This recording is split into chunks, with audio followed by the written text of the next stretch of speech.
সুপ্রিয় দর্শক, আজকে আমাদের মাঝে উপস্থিত রয়েছেন রাজধানী গ্লেনরিচ ইন্টারন্যাশনাল স্কুলের sports coach mister Kamrul Alam. শুভ সকাল, কেমন আছেন? শুভ সকাল, আলহামদুলিল্লাহ ভালো আছি। আচ্ছা, আমরা জানি যে আজ 7 মে বিশ্ব অ্যাথলেটিক্স দিবস। দিবসটির সম্পর্কে একটু জানতে চাই এবং সেই সাথে আমরা জানি যে বিভিন্ন দেশে এটা পালন করা হয়। বাংলাদেশে পালন করাটা কতটুকু জরুরি বলে আপনি মনে করেন? হ্যাঁ, বেসিক্যালি 7 মের এটা মেইন উদ্দেশ্য হয়েছে গিয়া অ্যাথলেটিক্স দিবসটাকে কীভাবে উৎসাহিত করা যায় মানুষের কাছে, এইটার ব্যাপার হলো এটা মেইন উদ্দেশ্য। হ্যাঁ, এবং 1996-এ সর্বপ্রথম এই দিবসটি পালন করা হয়, যেটা IAAF দ্বারা পরিচালিত আর কি। হ্যাঁ, আরেকটা ব্যাপার হয়েছে গিয়া যে আপনি যেটা বললেন যে বাংলাদেশকে কীভাবে, আর এটার মেইন উদ্দেশ্য হয়েছে গিয়া যে যুব সমাজকে কীভাবে এই ক্রীড়ার ব্যাপারে উৎসাহিত করা যায় এবং স্কুল কলেজগুলোকে কীভাবে এই ব্যাপারটাকে মানে প্রচার এবং প্রসার ঘটানো যায়, এটা হলো এদের মেইন উদ্দেশ্য। আচ্ছা, একজন ক্রীড়া শিক্ষক হিসেবে গ্লেনরিচের শিক্ষার্থীদের মধ্যে শারীরিক এবং সুস্থতার বিষয়ে, মানসিক সুস্থতার বিষয়ে সচেতনতা তৈরির জন্য কি কি ধরনের কাজ করছেন বা কিভাবে স্টেপ নিচ্ছেন? গ্লেনরিচটা বেসিক্যালি 1 বছর রান করছে। আমি জয়েন করেছি জুলাই মাসে। আচ্ছা, আমি ওখানকার ফুটবল কোচ হিসেবে আছি এবং ক্রিকেট কোচ অলসো। তো আমাদের যদি আমি একটু গ্লেনরিচ সম্বন্ধে বলি, আমাদের ওখানে খেলার অনেক ভালো ইভেন্ট আছে, অনেক ভালো পরিবেশ তৈরি হয়েছে ওখানে খেলার। আমাদের 2টা বাস্কেটবল ফিল্ড আছে, একটা ইনডোর এবং একটা আউটডোর। একটা ফুটবল ফিল্ড আছে, 2টা ক্রিকেট পিচ আছে, একটা সুন্দর কোর্টিয়াটা আছে যেখানে বাচ্চারা PG টু নার্সারি বাচ্চারা ওখানে খেলাধুলা করে। আমাদের 2টা বড় সুইমিং পুল আছে এবং একটা রোলার স্কেটিং আছে, মানে এরিয়া আছে যেখানে বাচ্চারা রোলার স্কেটিং করে। এবং আরেকটা মজার ব্যাপার হলো আমরাই প্রথম গ্লেনরিচ ইন্টারন্যাশনাল স্কুল যেটা এই রোলার স্কেটিংটা রান করেছি। আমার জানা মতে এখন পর্যন্ত অন্য কোনো স্কুল এটা রান করতে পারেনি, আমরাই অ্যাট ফার্স্ট রান করেছি। এখন যেটা বলতে বাচ্চাদেরকে আমরা এইসব বিভিন্ন ধরনের স্পোর্টসে তাদেরকে খেলার জন্য মোটিভেট করি এবং ইনশাল্লাহ যদি আমি কিছু অ্যাচিভমেন্ট সম্বন্ধে বলি, তো আমি বলবো আমরা কিছুদিন আগে যখন স্কলাস্টিকা ইন্টারন্যাশনাল স্কুল একটা ফুটবল টুর্নামেন্ট হোস্ট করে, তখন আমাদের গার্লস টিম ওইখানে আমরা চ্যাম্পিয়ন হয়েছি। তারপরে ইন্টারন্যাশনাল হোপ যেটা প্রিভিয়াস টার্কি সব ছিল উত্তরাতে, তারা একটা টুর্নামেন্ট হোস্ট করলো যেটা সুপার কাপ নামে। আমাদের বয়েজ টিম U14 টিম, আমরা ওইটা চ্যাম্পিয়ন হয়েছি। আলহামদুলিল্লাহ, এটা আমাদের কাছে খুব ভালো একটা অ্যাচিভমেন্ট।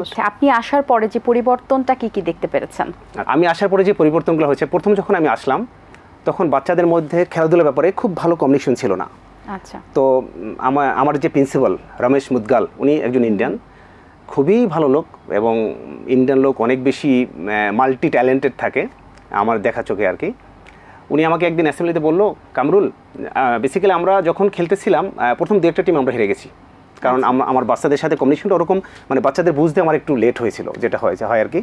তো আমাকে একদিন অ্যাসেম্বলিতে বললো, Kamrul, is it possible to give me 1 cup per 1 year? তখন আমি বললাম, ইনশাল্লাহ sir, I will try my level best. তো তারপর থেকে অনেক হার্ডওয়ার্ক ট্রাই করতেছিলাম যে দেখি কিছু হয় কিনা। তো আলহামদুলিল্লাহ, তারপরে উইদিন 2 মান্থস আমাদের এই 2টা কাপ চলে আসে। একটা U14 গার্লস টিমের চ্যাম্পিয়ন ট্রফিটা আসে এবং U14 বয়েজ টিমের চ্যাম্পিয়ন ট্রফিটা আসে আমাদের। আচ্ছা, বেশ দারুণ একটি বিষয়। আসলে শুরুটা যেহেতু একটু মনটা খারাপই ছিল, যেহেতু হেরেছেন, কিন্তু পরবর্তীতে এই যে হারকেই আবার জিতে পরিণত করে নেওয়াটাই হচ্ছে সবচেয়ে বড় বিষয়। Very nice. আমরা আশা করছি আগামীতে আরো ভালো ভালো ট্রফি আপনাদের ঘরে পৌঁছবে। সেই সাথে একটু আরেকটি বিষয়, যে ঢাকার যে আমরা যে এরিয়াতে বসবাস করি সেখানে কিন্তু খেলার মাঠের অভাব রয়েছে। পরিবেশের জায়গা থেকে গ্রামাঞ্চলে গেলে কিন্তু দেখা যায় জায়গায় মাঠ থাকে, বাচ্চারা খেলতে পারেন, কিন্তু সেই জায়গাতে ঢাকার অবস্থাটা একটু অন্যরকম, যেহেতু বিল্ডিংয়েই ভরা থাকে, বাচ্চাদের খেলাধুলার জায়গাটা কম।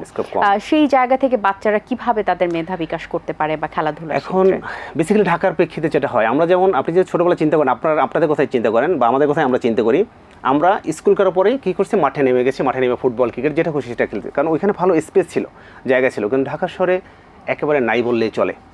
এটা আসলে বাচ্চাদের মানসিক এবং শারীরিকভাবে প্রচণ্ড পরিমাণ বাধা পাচ্ছে এই তাদের মানসিক এবং শারীরিক বৃদ্ধিতে। কারণ বাচ্চা যদি খেলতে না পারে, তাদের যদি খেলার সুযোগটা না থাকে, তখন বাচ্চা হবে কি তার মেন্টালি ডাইভার্ট হয়ে যাবে, সে অন্য কোনো ডিভাইসে বা অন্য কোনো ইলেকট্রিক ডিভাইসে আসক্ত হয়ে যাচ্ছে, কম্পিউটার আসক্ত, সে তার মেন্টালিটা ডাইভার্ট হয়ে যাচ্ছে, অথবা সে নেশাগ্রস্ত হতে পারে। তো অবশ্যই ঢাকার শহরটাকে আমাদের খেলার পরিবেশ তৈরি করা উচিত, তা না হলে ভবিষ্যৎ, কারণ আপনি একটা দিক দেখেন যে বর্তমান সমাজের যে বাচ্চারা ভবিষ্যতে এরাই বাংলাদেশকে লিড দেবে। তো এখন যদি এই বাচ্চাদেরকে আমরা এখন থেকে তৈরি করতে না পারি, তাহলে ভবিষ্যতের জন্য আমরা কিন্তু সুন্দর একটা বাংলাদেশ উপহার দিতে পারবো না।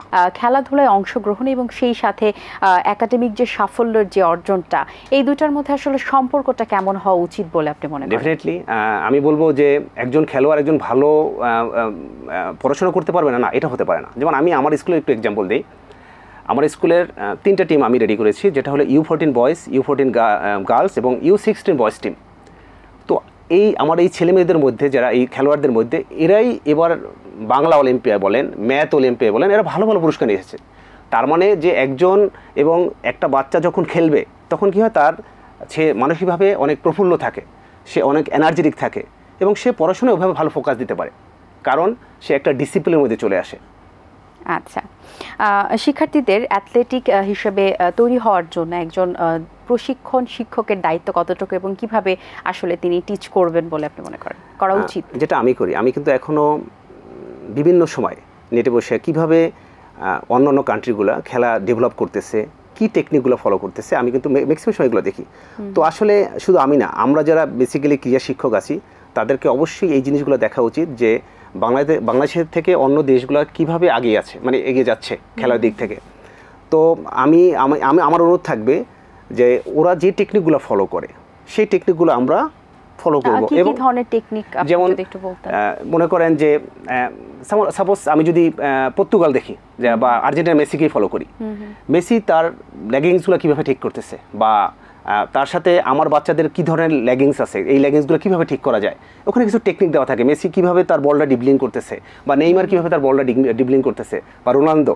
তো এই টেকনিকগুলো যদি আমরা ফলো করি, অ্যাজ এ ফুটবলার হিসেবে বলতেছি আমি, এই টেকনিকগুলো যদি আমরা ফলো করি তো হবে কি, এগুলো যে আমরা বাচ্চাদেরকে শিখাতে পারি, তো ইনশাল্লাহ খুব তাড়াতাড়ি আমরা একটা ফিডব্যাক পাবো এবং ভালো একটা আউটপুট পাবো আশা করি।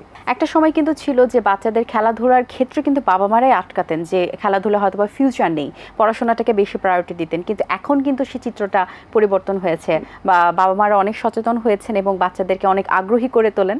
কিন্তু এখন সময়টা এমন যে বাচ্চারাই উল্টো মোবাইল ফোনে বা কম্পিউটারে আসক্ত হয়ে যাচ্ছে। এখন এটা আমি পার্সোনালি বলতেছি, আমার প্রত্যেকটা বাবার কাছে অনুরোধ থাকবে, তারা যদি তার সন্তানকে ভালো রাখতে চায় অবশ্যই যেন তার সন্তানের জন্য একটা খেলার পরিবেশ তৈরি করে দেয়। তা নাহলে ভবিষ্যতে কী হবে, এই বাচ্চাগুলো দেখেন, আজকের যে বাচ্চা, যেমন আমি যদি আমার বাচ্চার এক্সাম্পল দিই, সে মোবাইল ছাড়া ভাত খেতে চায় না, এই যে একটা প্রবলেম। তো এটা আমি বলবো যে এটা আমার ফ্যামিলিতে না, এটা ম্যাক্সিমাম ফ্যামিলিতে এই প্রবলেমগুলো আছে। তো বাচ্চারা যদি ইলেকট্রিক ডিভাইসগুলো তারা যদি সম্পৃক্ত হয়ে যায়, তাহলে কী হবে, তার কিছুদিন পর তার বিভিন্ন ধরনের সমস্যা শুরু হয়। এবং আপনি হয়তো বা দেখেছেন, আমরা বিভিন্ন ফেসবুক অথবা নিউজে শুনতে পারছি যে কিছু বাচ্চা পাবজি খেলার কারণে সুইসাইডও করছে, যেটা আসলে খুবই খারাপ ব্যাপার। যে সে এরকমভাবে মোবাইলের প্রতি ঝুঁকে গেছে, যে আসক্ত হয়ে গেছে, সে পাবজির মতো একটা গেমস খেলে সে সুইসাইড করলো।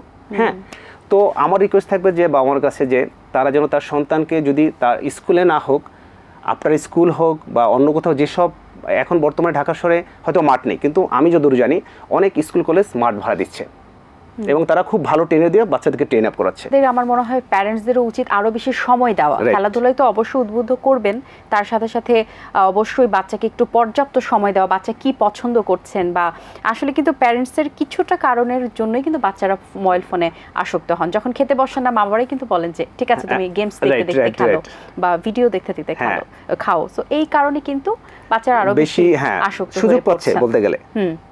খেলাধুলায় বাচ্চাদেরকে আরও আগ্রহী করে তোলার জন্য কিন্তু সবচেয়ে বড় ভূমিকা কিন্তু এখন বিদ্যালয়ের পড়ছে। সেই জায়গা থেকে আর কিভাবে স্কুল যারা দায়িত্বে আছেন তাদের কি দৃষ্টি আকর্ষণ করা উচিত বলে আপনি মনে করেন? আচ্ছা, যেমন যদি প্রত্যেকটা স্কুল, আপনার কাছে যদি 2টা স্কুল থাকে, একটা স্কুলে খেলার মাঠ আছে ভালো, আর একটা স্কুলে নাই, আপনি আপনার বাচ্চাকে কোথায় ভর্তি করবেন? ডেফিনেটলি যেটার সাথে মাঠ আছে ওইটা। তো আমার অনুরোধ থাকবে এটা, যে স্কুল যদি একটা বাচ্চাকে খেলার জন্য অনেকগুলো ইভেন্ট দেয়, যেমন আমাদের স্কুলের কথাই বলি, football, cricket, basketball, badminton, table tennis, chess আছে, ক্যারাম বোর্ড আছে, মানে অনেকগুলো ইভেন্টে আমাদের স্কুল রান করছে। তো একটা বাচ্চা, আমি একজন ফুটবলার, আমি হয়তো ব্যাডমিন্টন পছন্দ করি না, তো যে ব্যাপারটা হয় যে আমি যদি অনেকগুলো অপশন দিই বাচ্চাদের কাছে, তো বাচ্চা কী করবে, তার পছন্দের মতো অপশনটা সে চুজ করবে এবং তার স্কিলটা সে ওইখানে প্রুভ করবে, অ্যাপ্লাই করবে, দেন সে ওইখান থেকে গ্রো করবে। এইটা আসলে প্রত্যেকটা স্কুলের বিভিন্ন ইভেন্ট থাকা দরকার, বেসিক্যালি স্পোর্টসের দিক থেকে বাচ্চারা যাতে তার পছন্দের মতন স্পোর্টসটা বেছে নিতে পারে। আচ্ছা, এবং খেলাধুলার যদি আমরা একটু বলি, বড়দের জন্য কিন্তু একটা ফিজিক্যাল এক্সারসাইজের মধ্যে পড়ে। অনেকেই খেলা পছন্দ করেন, দেখা যায় যে একটা এজের পরও তারা খেলতে যাচ্ছেন, 40-এর পরও আমরা অনেককে দেখি যে তারা মাঠে যাচ্ছেন খেলতে। এই বিষয়টা আপনার কাছে কেমন লাগে এবং উচিত কিনা? হ্যাঁ, ডেফিনেটলি উচিত, কারণ আপনি যদি নিজেকে সুস্থ রাখতে চান ডেফিনেটলি আপনাকে খেলতে যেতে হবে অথবা কোনো কায়িক পরিশ্রম করতে হবে। আপনি জিমও চুজ করতে পারেন, আপনি কোনো জিমে যে ব্যায়ামও করতে পারেন। হ্যাঁ, কারণ আমি একজন জিম ট্রেনারও, আমি জানি বেসিক্যালি স্বাস্থ্য সচেতনতা কত জরুরি দরকার। হ্যাঁ, তো 40-এর ঊর্ধ্বে যেটা হয় আফটার 30 নট 40, আফটার 30 মানুষের মধ্যে বিভিন্ন রোগ মানে ঢোকার চেষ্টা করে। তখন আপনি যদি কায়িক পরিশ্রম করেন তাহলে সেটা কি হবে, আপনি শারীরিকভাবে সুস্থ থাকবেন, ফিট থাকবেন, মেন্টালিভাবে আপনি মেন্টালিভাবে অনেক হাসি খুশি থাকবেন, এবং সুস্থতা একটা মানুষের অনেক বড় একটা অ্যাসেট আমি মনে করি।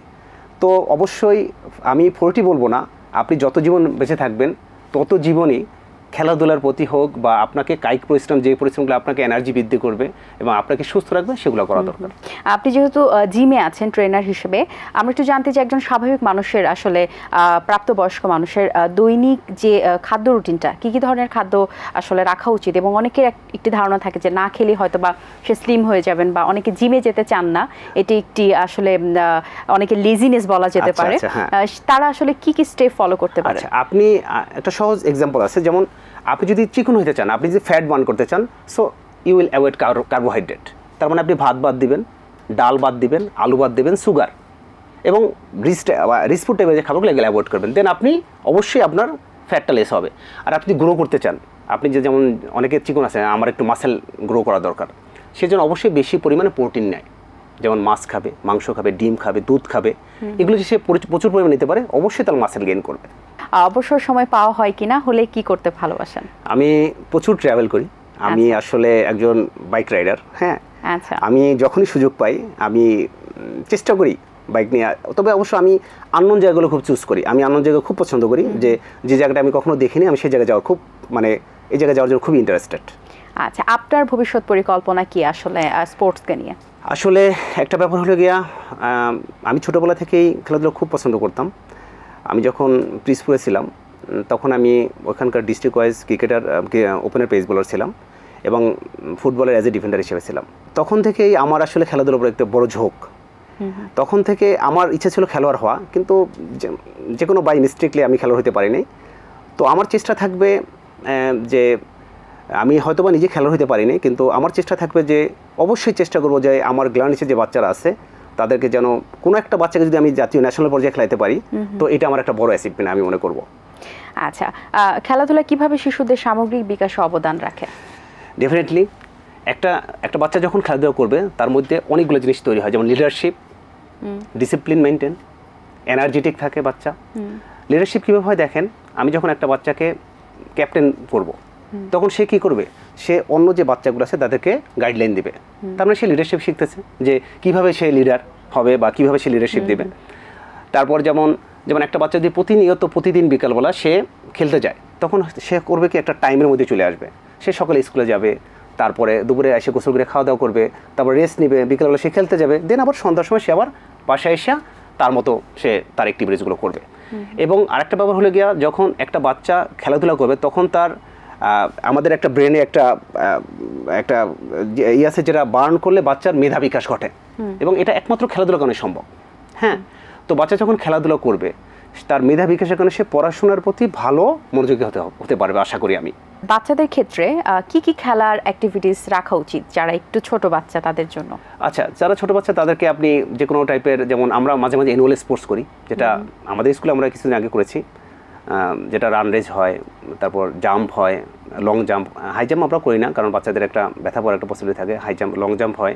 তারপর আরও যেমন মনে করেন কক ফাইট, বিস্কিট রেস, ঠিক আছে। তারপর আমরা কিছু অ্যাক্রোবেটিক টাইপের কিছু জিনিস করাই, হ্যাঁ, বিভিন্ন ডেমো তৈরি করার ব্যাপারে এগুলা। তারপরে হুলাহুপ দিয়ে কিছু অ্যাক্টিভিটিস করাই আমরা। হ্যাঁ, তো যেসব ছোটো বাচ্চারা তাদেরকে আমরা যেটা করি, তাদের তো আর আসলে কোনো লেসন প্ল্যান থাকে না কারণ তারা ছোটো একেবারেই।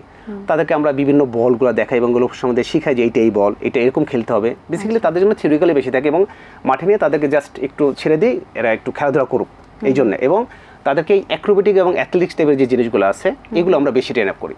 অসংখ্য ধন্যবাদ আপনাকে, অনেক কিছু জানতে পারলাম, অনেক ভালো লেগেছে আপনার সাথে কথা বলে। আশা করছি দর্শকদেরও ভালো লেগেছে। আপনাকে অসংখ্য ধন্যবাদ, ভালো থাকবেন সবসময়। ধন্যবাদ আপনাকে। দর্শক, আশা করছি আজকের আয়োজন আপনাদের ভালো লেগেছে। আজ এই পর্যন্তই, আপনাদের সঙ্গে দেখা হবে আগামী পর্বে নতুন কারোর সঙ্গে। সেই পর্যন্ত ভালো থাকুন, সুস্থ থাকুন এবং এটিএন বাংলার সাথেই থাকুন। আল্লাহ হাফেজ। দিন আসে দিন যায়, সময়টা চলে যায়, তবু আছি এই বেশ ভালো। জীবনটা রঙময়, যেভাবেই হওয়া চাই, নয় কভু সাদা কালো। এই আশাতে স্বপ্ন ভাসে, সুখ হাসে চোখে মুখে, চায়ের চুমুকে।